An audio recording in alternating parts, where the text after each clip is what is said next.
ও ও আতেও নাই। আগে যদি জানতাম আমি তুমি এত বেঈমান।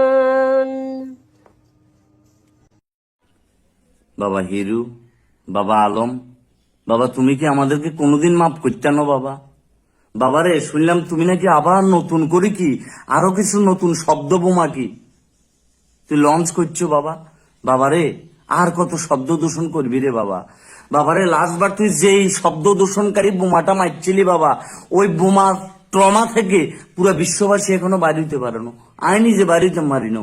জেমস ক্যামেরুন এখনো দরজার সিপাই থাকা তার সুয়ারি গোটার কথা এগুনের কথা ভাবি আটকে উড়ি।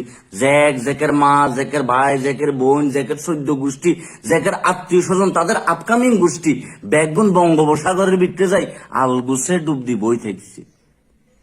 রোজ যদি জানতো যে তুই my heart will go on রে, এমনি করি বাইর করি গো অন করে দিবি, তাহলে বাবা হেতি জ্যাকের লোকে হেতি নিজে পর্যন্ত পানির ভিতরে ডুবি মরি যেত বাবা। বাবা রে আমরা কি অপরাধ করছি রে বাবা?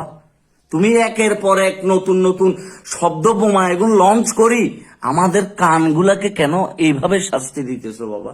বাবা তোর লগে যে সুল্লাইটা আছে যে, তোর লগে যে সুল্লাইগা আছে যে যেতে তোরে শিখাইতে এগুন করিবার লাই, হেতেরে যদি ফাইতাম রে বাবা, বাবারে দরকার হইলে কি রোডে আডি কি সান্দা এগুন তুলি আই, তারপরে মনে করছে কি 1600 টোকায় এগুন বাড়া করি, তারপরে হেতেরে আচ্ছা মতো উদম কেলানি দি মারি চুনা লাগাই প্যাকেট করে দিতাম পাইতাম, মনটার ভিতরে শান্তি হইত রে বাবা।